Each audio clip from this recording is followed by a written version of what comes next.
할렐루야. 가시고기라는 물고기가 있습니다. 우리나라 이 동해바다 근처에 있는 하천, 그러니까 민물과 바닷물이 서로 만나는 그 하천에 사는 물고기입니다. 한 7cm 정도의 작은 물고기인데요, 아주 특별한 부성애를 갖고 있다라는 그런 물고기입니다. 등이 뾰족뾰족하게 가시가 있어서 가시고기라고 불립니다. 이 고기는요, 산란기가 되면 수컷 물고기가 모든 것을 다 준비합니다. 둥지를 만들기 위해서 입으로 흙을 빨아들여서 뱉으면서 둥지를 만들기 시작하고요. 그리고 그렇게 둥지가 만들어지면 거기다가 수초를 얹어서 자신의 점액질을 뿜어내어 그 수초를 고정시킵니다. 이것이 한 4시간 정도 작업을 요하는데 수컷 가시고기가 이것을 감당합니다. 그렇게 해서 둥지가 완성이 되면 이제 암컷 가시고기가 와서 산란을 합니다. 근데 산란도 그냥 하지 않습니다. 뒤에서 수컷 가시고기가요, 밀어주고 끌어주고 그렇게 같이 도와줍니다. 그리고 산란을 다 끝내고 나면 암컷은 유유히 사라집니다. 이제 수컷 가시고기가 그 알이 부화할 때까지 그 알들을 돌보는데요, 그렇게 낳은 알들을 먼저 모래로 쫙 덮습니다. 그리고 그 위에 갈대 잎을 물고 와서 덮고요, 그리고 자기 머리만한 돌멩이들을 가져와서 이리저리 고정시킵니다. 이렇게 덮는 이유는 외부에 있는 적들로부터 막기 위함입니다. 외부의 물고기들이 와서 이 알들을 먹으면 어떡하나, 그렇게 꽁꽁 싸맵니다. 그런데 중간에 작은 구멍 하나는 열어놓습니다. 그게 뭐냐, 이 알들에게 물이, 신선한 물이 늘 공급이 돼야 되는데 이 가시고기가 입으로 그 알들을 빨아내서 밖에다가 잠시 두고 다시 집어넣는 작업을 합니다. 알들이 1시간마다 이 신선한 물을 공급을 받아야 부화할 수가 있습니다. 그러니까 알들이 태어날 때까지 입으로 빨아들였다가 뱉는 작업을 무수히 반복하는 겁니다. 잠도 안 잡니다. 먹지도 않습니다. 계속 그 일만 합니다. 그러다 보니 부화할 때쯤 되면요, 입이 헐어서 남아나지가 않습니다. 그리고 지느러미처럼 날개짓을 끊임없이 하다 보니 이 지느러미가요, 상해서 너덜너덜합니다. 그런데 유일하게 살아있는 부분이 있습니다. 그게 어디냐?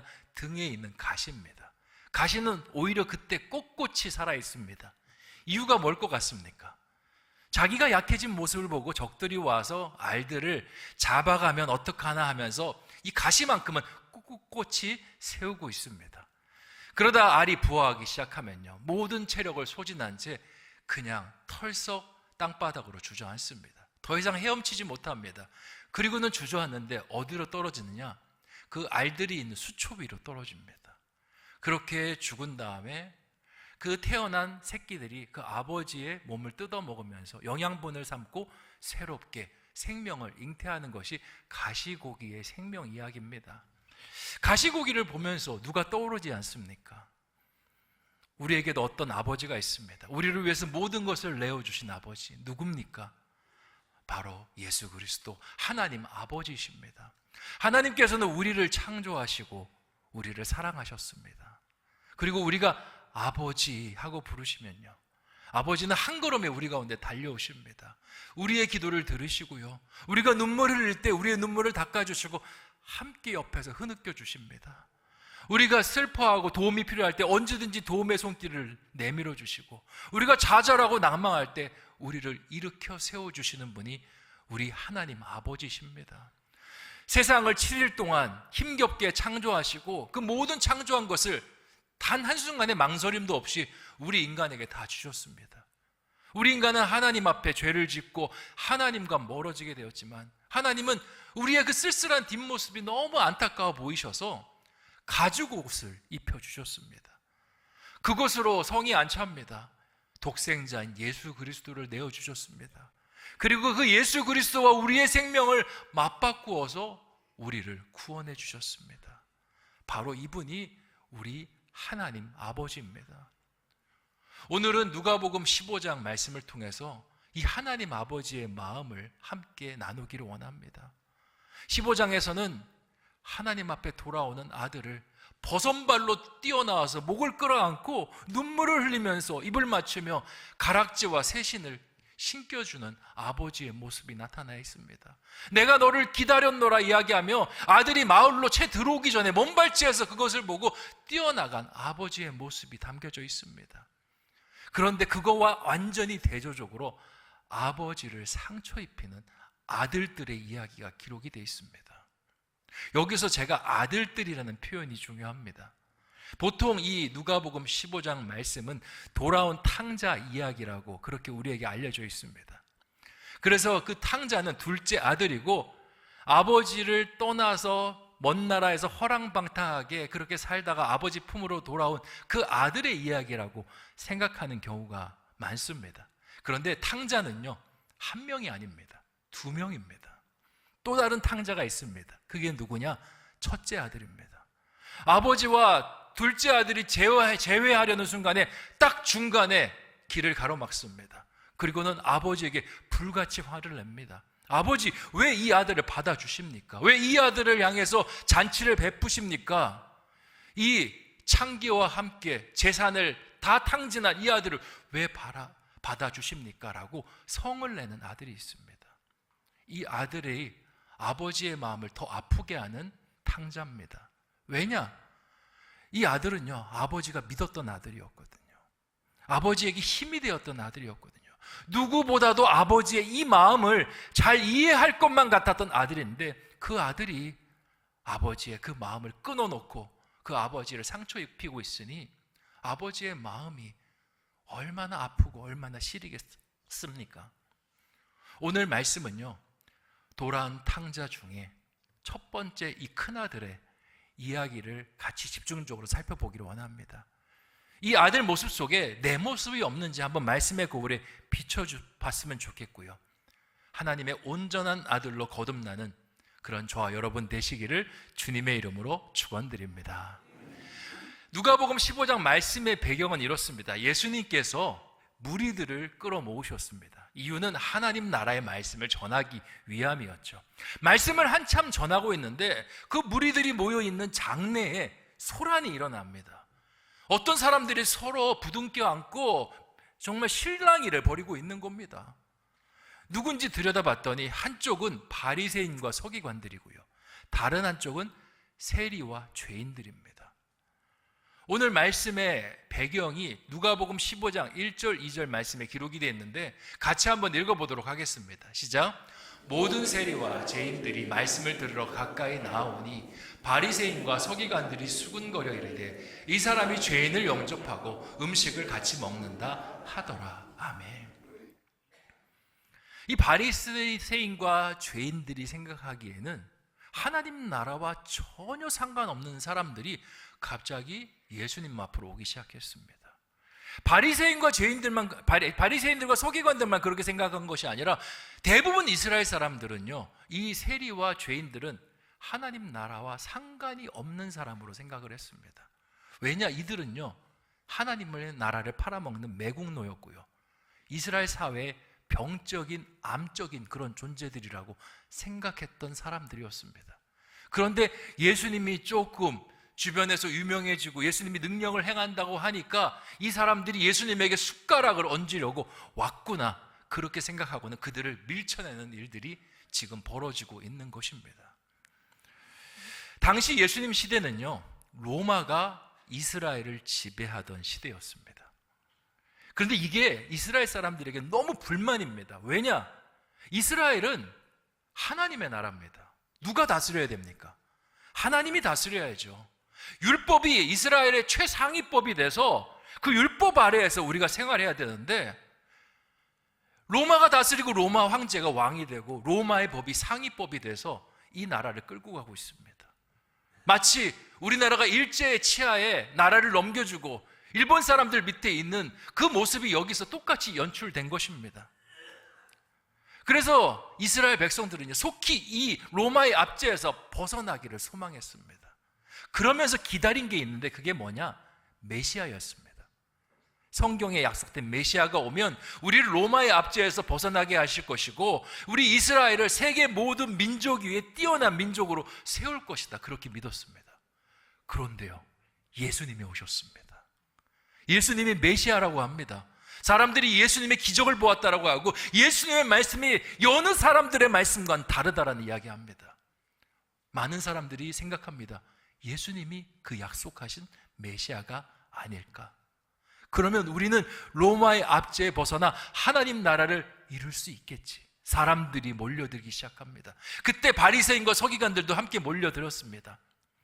예수님이 메시아였으면 좋겠다라는 마음을 가지고요.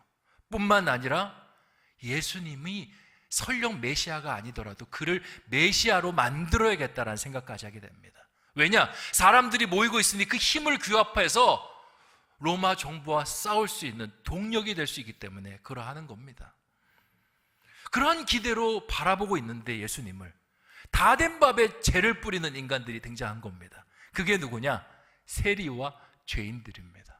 세리는요, 로마 정부의 하수인입니다. 로마 정부의 기생에서 백성들의 고열을 빨아먹는 사람들이었습니다. 우리나라 말로 이야기하면 친일파와 같은 사람들이죠. 로마 정부에서 세금을 징수하는데 그 세금을 과하게 징수해서 그 커미션을 남겨먹던 사람들이었습니다. 세금이 10,000원이면 한 20,000원, 30,000원을 받는 겁니다. 자기가 10,000원을 챙기는 겁니다. 그렇게 하다 보니까 백성들의 미움과 원성이 자자했습니다. 죄인들은 어떤 사람들입니까? 이 사람들은 율법의 말씀을 아주 등한시하는 사람입니다. 이스라엘 백성들은 역사에 교훈이 있습니다. 하나님 말씀을 잘 들으면 이스라엘이 부강하고 하나님 말씀을 제대로 섬기지 않으면 망한다라는 생각이 있었습니다. 그래서 바벨론 포로로 돌아왔을 때 그들은 결심했습니다. 우리는 다시 하나님을 떠나지 않겠노라. 우리가 하나님을 제대로 안 섬기니까 아수르의 바벨론 손에 저렇게 치욕을 당하는 거 아니겠느냐. 이제는 하나님 말씀만 온전히 섬기겠노라. 그러면서 율법 회귀운동이 일어납니다. 그 회귀운동 속에서 율법을 전문적으로 연구하는 사람들이 탄생하게 됐는데 그게 누구냐? 바리새인, 율법학자, 서기관들입니다. 그러니까 굉장히 나라를 사랑하는 사람들이죠. 이런 사람들이 세리와 죄인들을 보니 이 사람들은요, 하나님 나라에 가당치도 않은 사람들입니다. 어디 가당치 않은 사람들이 여기 와가지고 저 예수님의 명성을 모욕하느냐, 얼룩을 주느냐라고 이야기하며 밀쳐내면서 몰아내는 겁니다. 예수님이 이러한 모습들을 보면서요, 마음이 안타깝습니다. 왜냐? 저들이 저렇게 이야기를 하지만, 나라를 사랑하는 것처럼 저렇게 저 사람들과 실랑이를 벌이지만 진짜 중요한 걸 모르고 있습니다. 그게 뭐냐? 아버지 마음입니다. 저 하나님 아버지의 마음을 모른다라고 생각한 겁니다. 그래서 예수님께서 그들을 타이르기 위해서 3가지 이야기를 들려주시는데, 그것이 누가복음 15장에 있는 잃은 양 비유, 잃은 드라크마 비유, 잃은 아들 비유입니다. 잃은 양 비유는 뭐냐? 어떤 사람이 양 100마리가 있습니다. 그 중에 1마리를 잃어버렸습니다. 그럼 남은 양이 몇 마리입니까? 99마리. 이미 9마리가 있어도 충분한데 그 1마리를 찾기 위해서 온 동네반네 산을 다 다닙니다. 그리고는 양을 찾습니다.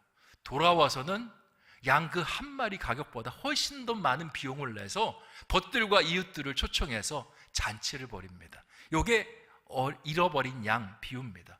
두 번째 드라크마 비유도 비슷합니다. 어떤 여인이 10드라크마가 있는데요, 그 중에 하나를 잃어버렸습니다. 그래서 등불을 켜고 밤새도록 찾고 마당과 집안을 쓸면서 그 드라크마를 찾습니다. 그리고 마침내 찾아냅니다. 기쁨이 얼마나 큰지 10드라크마와 비교도 안 될 정도로 성대한 잔치를 벌입니다. 그리고 이웃과 벗을 초대해서 기쁨을 나눕니다. 이 2가지 이야기 속에서는 하나님 아버지께서 잃어버린 사람을 어떤 마음으로 찾으시는가를 보여주기 위해서 예수님께서 말씀하시는 겁니다. 3번째 이야기, 잃은 양 비유는요, 잃은 아들 비유는요, 잃어버린 게 아닙니다. 말씀을 자세히 읽어보면 아들이 집을 박차고 나갔습니다. 어느 날 둘째 아들이 아버지에게 자신의 분깃을 미리 달라라고 이야기하고 그 분깃을 받아서 먼 나라로 떠나버립니다. 그리고 거기서 허랑방탕하게 살다가 완전히 거지가 돼버립니다. 그리고 거기서 쫄쫄 굶다가 염치불문하고 내가 아버지 집으로 돌아가야겠다. 면목이 없지만 내가 살아야겠으니 아버지 집으로 돌아가야겠다라는 생각을 합니다. 아버지를 생각해서 돌아가는 게 아닙니다. 내가 먹고 살기 위해서 아버지 집으로 돌아갑니다. 아버지 집으로 돌아가면 어떤 일이 벌어질까? 아버지의 불호령이 떨어지겠지. 그래도 불호령 한번 맞고 살자라는 마음으로 돌아가는데 입구에 다다르기도 전에요, 아버지가 뛰어나옵니다. 그리고는 목을 끌어안으면서 막 얼굴을 부비고 입을 맞추고 손에 가락지, 새 옷과 새 신을 신겨줍니다. 그리고 아버지 이야기합니다. 내가 잃어버린 아들을 찾았노라라고. 근데 아들이 어리둥절입니다. 왜냐? 아버지가 실수해서 잃어버린 게 아니거든요. 내가 나간 거거든요. 아버지, 잃어버린 게 아니잖아요. 아니야, 나는 너를 잃어버렸단다. 내가 너를 찾은 기쁨이 너무 커서 잔치를 배설하니 그냥 잔치를 나와 함께 즐겼으면 좋겠다. 거기에 둘째 아들도 감동받고 아버지도 감동받는 그런 이야기가 펼쳐집니다. 여기까지만 보면요, 해피엔딩인데요, 그 다음에 이 해피엔딩에 찬물을 끼얹는 존재가 등장합니다. 그게 누구냐? 큰아들입니다. 누가복음 15장 28절에서 30절까지의 말씀을 제가 한번 읽어보겠습니다. 그가 노하여 들어가고자 하지 아니하거늘. 여기서 그라는 건요, 첫째 아들입니다. 어딜 들어가지 않느냐면 아버지가 배설한 잔치에 들어가지 않겠다라고 목리를 부리는 겁니다. 그러니까 아버지가 나와서 권한대 아버지께 대답하여 이르되 내가 여러 해 아버지를 섬겨 명을 어김이 없거늘 내게는 염소 새끼라도 주어 나와 내 벗으로 즐기게 하신 일이 없더니 아버지의 살림을 창녀들과 함께 삼켜버린 이 아들이 돌아오매 이를 위하여 살찐 송아지를 잡으셨나이다. 이 첫째 아들이요, 아버지에게 완전 불만을 쏟아내고 있습니다. 첫째 아들의 불만을 읽어보면 두 가지입니다. 하나는 섭섭해요, 아버지. 두 번째는 왜 내 마음, 아버지 마음대로 내 돈을 건드리세요? 이 두 가지입니다. 첫 번째, 뭐가 섭섭하냐? 둘째 아들이 집을 떠난 다음에 집안일은 그대로 있습니다. 그런데 이제는 자기밖에 없죠. 둘째 아들 일을 누가 해야 됩니까? 내가 해야 됩니다. 해야 되는 일의 몫이 2배가 됐습니다. 그런데 군말 말고 그냥 아버지의 일이고 나의 집안의 일이니까 열심히 두 사람의 몫을 감당했습니다. 그런데 그렇게 감당했는데 나에게는 일절 염소 새끼 한 마리도 주시지 않았습니다. 어떻게 아버지 나한테 그렇게 할 수 있습니까? 라고 섭섭함을 토로하고요. 두 번째, 동생이 재산을 가지고 다 나갔습니다. 그러면 이 집안의 남은 재산은 다 누구 겁니까? 내 거죠.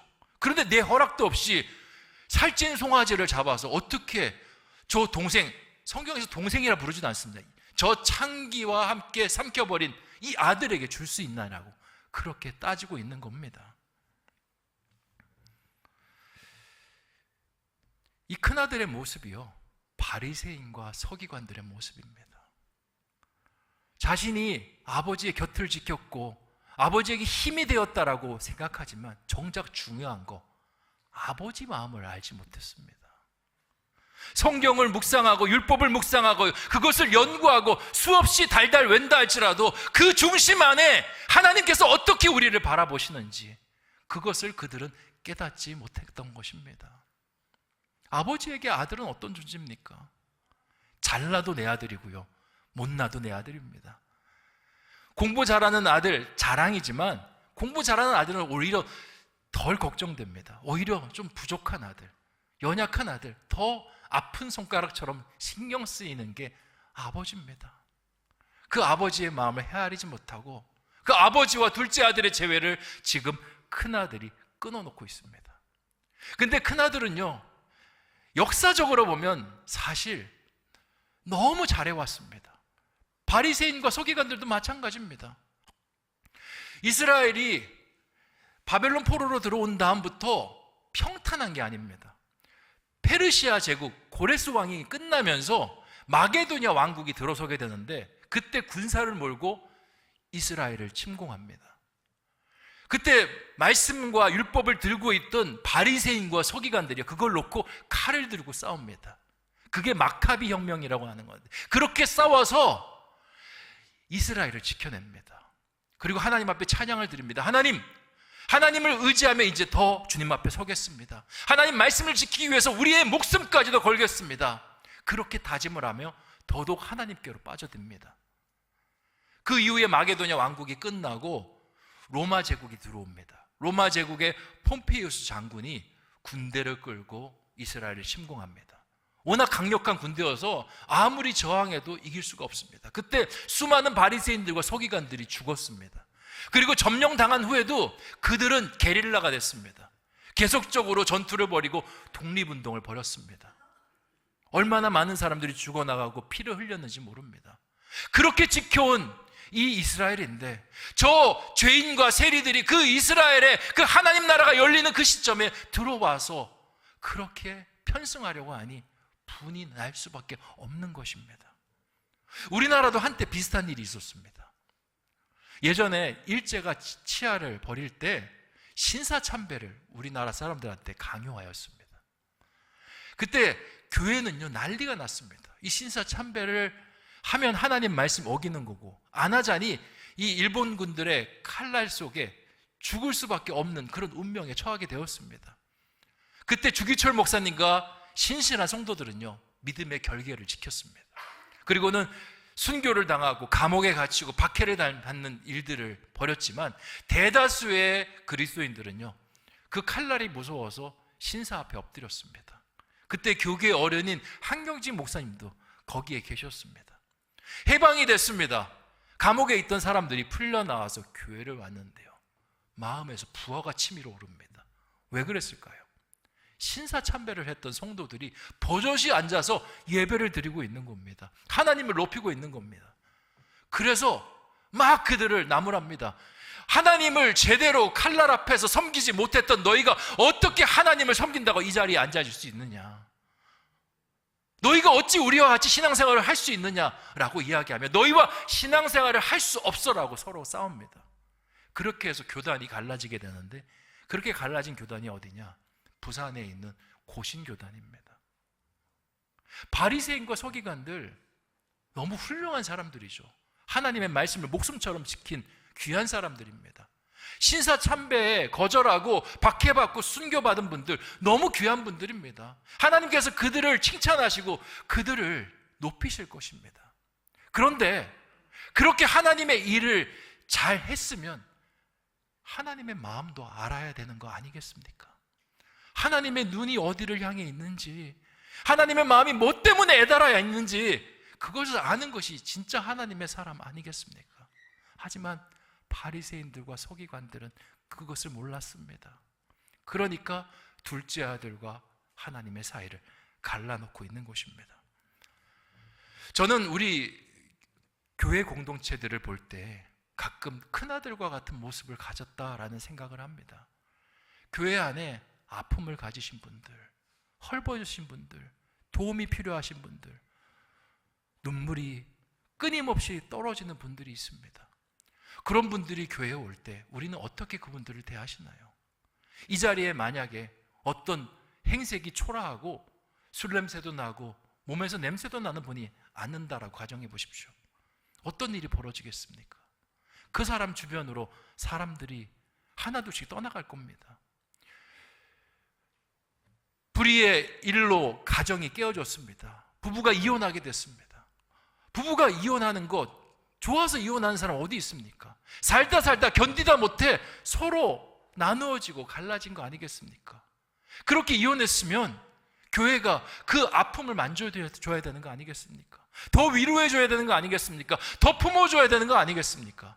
그런데 교회는 어떻게 하냐면 바리새인과 서기관들처럼 수군거립니다. 그들이 우리와 함께 있는 것이 불편하다라고 그렇게 이야기를 합니다. 제가 예전에 군대에 제대하고요, 학비를 벌어야겠다라고 이제 잠깐 아르바이트를 한 적이 있습니다.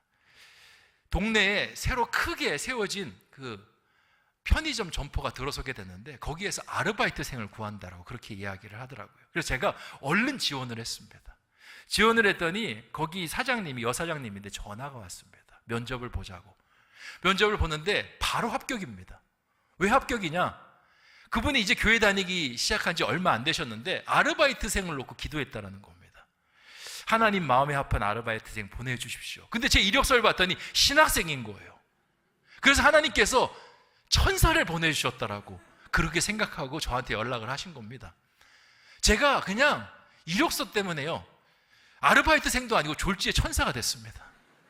그래서 일을 하는데 정말 잘해주셨습니다. 근데 어느 날 그 여사장님이요, 어떤 남자분을 한번 데리고 오셨습니다. 그런데 그분이 문 앞에 점퍼 안으로 들어오는데 정말 멋집니다. 훈남에다가 아주 젠틀하고요, 그리고 얼굴에는 귀티가 잘 흐릅니다. 누가 봐도 성공한 사업가 같습니다. 그리고 목소리도요, 얼마나 멋지든지 반갑습니다 이렇게 안 합니다. 반갑습니다. 알고 봤더니 그 여사장님의 남편인 거예요. 이번 주에 우리 남편이 같이 교회 가기로 그렇게 약속을 해서 우리 신학생 아르바이트생에게 자랑하고 싶어서, 제일 먼저 알리고 싶어서 이렇게 데리고 왔다라는 겁니다. 그래서 제가 덕담을 해드렸습니다. 아유, 남편분 너무 멋지시고요, 잘생기시고 이런 선남선녀 두 분이 신앙생활 하시면 하나님께서 정말 기뻐하실 것이에요. 그렇게 말씀을 드렸습니다. 그러니까 너무 좋아하시더라고요. 그리고 한 주가 지났습니다. 그 다음 주가 됐는데 그 여사장님 얼굴이 싱글벙글입니다. 왜 싱글벙글이겠습니까? 교회에 가서 같이 예배드리고 왔으니 싱글벙글이지 않겠습니까? 그런데 제가 여사장님이 왜 좋아하는지 알지만 자랑할 수 있는 시간을 드리기 위해서 제가 물었습니다. 사장님 무슨 좋은 일 있으세요? 왜 이렇게 얼굴이 싱글벙글하세요? 그러니까 본불 터지듯이 있었던 일들을 이야기해 줍니다. 교회에 남편이랑 같이 갔더니 우리 남편을 보고 훈남이라고 그렇게 칭찬을 하더라고. 멋지다라고, 목소리는 어떻게 그렇게 좋냐라고, 귀티가 잘잘 흐른다라고 그렇게 칭찬을 하더라고. 그렇게 막 말씀을 하시는 겁니다. 그래서 제가 봐도, 남자인 제가 봐도 참 멋지신데 교인들이 봤을 때 얼마나 귀하게 보셨겠습니까? 너무 잘하셨습니다. 칭찬해 드렸습니다. 그렇게 칭찬을 이어가는데 그 여사장님이요, 한 가지 더 칭찬을 하시더라고요. 근데 제가 예배를 끝나고 나오는데 주변에 있는 성도들이 그렇게 이야기하더라고요. 자기야, 자기 남편 장로감이야. 제가 그 이야기를 듣고 어안이 벙벙했습니다. 제가 알기로는 장로님은 신앙의 연륜도 깊고 기도도 정말 많이 하시고 교회를 위해서 헌신하시고 수고하신 분이 장로님인데 어떻게 교회를 처음 그 사람 한 사람 교회 처음 온 그 발걸음 하나만 보고 어떻게 장로감이라고 할 수 있을까? 이상한 교회다라는 생각을 했는데요, 더 생각해 보니까 어쩌면 그게 우리가 우리 서로를 바라보는 관점이 아닌가라는 생각을 했습니다.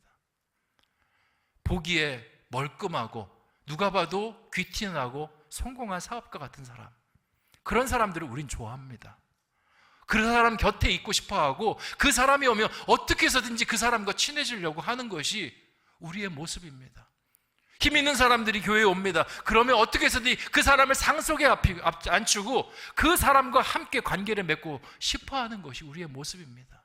반대로 연약하고 상처를 안고 여러 가지 행색이 볼품없는 사람들, 아픔을 가지고 온 사람들에 대해서는 철저하게 외면하고 철저하게 수근거리는 모습이 어쩌면 우리의 모습이 아닌가, 그런 생각이 들었습니다. 예수님은 아버지의 마음을 모르는 큰아들에게도 너도 또 다른 탕자다라고 말씀하고 있는 겁니다.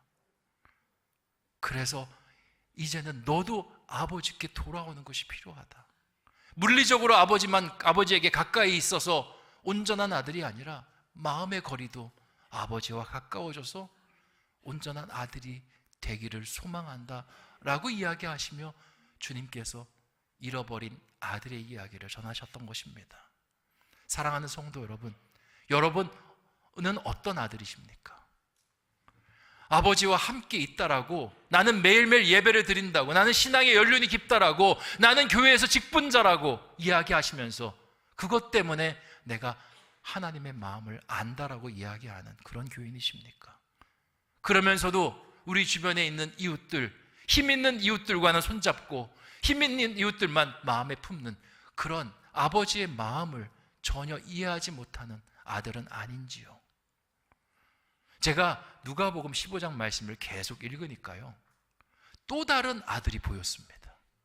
첫째 아들, 둘째 아들뿐만 아니라 또 다른 제3자의 아들. 그게 누군지 아십니까? 말씀을 전하는 예수 그리스도. 그 아들은요, 아버지의 말씀에 순종한 아들이었고, 아버지의 마음이 있는 그곳에 같은 마음을 가졌던 아들이고요, 아버지가 둘째 아들을 그리워한다는 것을 보면서 먼 나라에 짐을 메어들고 그 나라에 가서 아들을 구원하는 아들이었습니다. 그리고 심지어 자기 목숨조차도 아까워하지 않고 내어놓으셨던 것이 바로 예수 그리스도, 하나님의 참 아들입니다. 사랑하는 성도 여러분, 우리 신성의 교우들은 하나님의 참 아들이 되기를 원합니다. 아버지에게 순종하고 아버지의 그 깊은 마음도 헤아려드리는 그런 복된 사람들이 되시기를 주님의 이름으로 축원드립니다. 기도하겠습니다. 좋으신 아버지 하나님, 하나님의 마음이 있는 곳에 우리의 마음이 있기 원합니다. 하나님이 보시는 그 시선 속에 우리의 시선이 있기 원합니다. 우리는 하나님의 말씀을 지켰노라, 예배를 드렸노라, 기도를 했노라, 봉사를 했노라, 그렇게 이야기하면서 하나님 마음을 헤아렸노라 자랑할 때가 참 많습니다. 하지만 정작 아프고 힘든 사람, 위로받고 그리고 위로가 필요한 사람들에겐 매몰차게 외면하고 수군거리고 하였던 모습들은 없는지요? 아픔을 보면 같이 울어주고 기도해 줘야 되는데 그 아픔을 가십거리 삼아 살았던 모습은 없는지요? 주님 용서하여 주시고 참된 아들 예수 그리스도의 모습을 닮아내는 우리 모두가 되게 하여 주시옵소서. 감사를 드리오며 모든 말씀 예수님의 이름으로 기도하옵나이다. 아멘.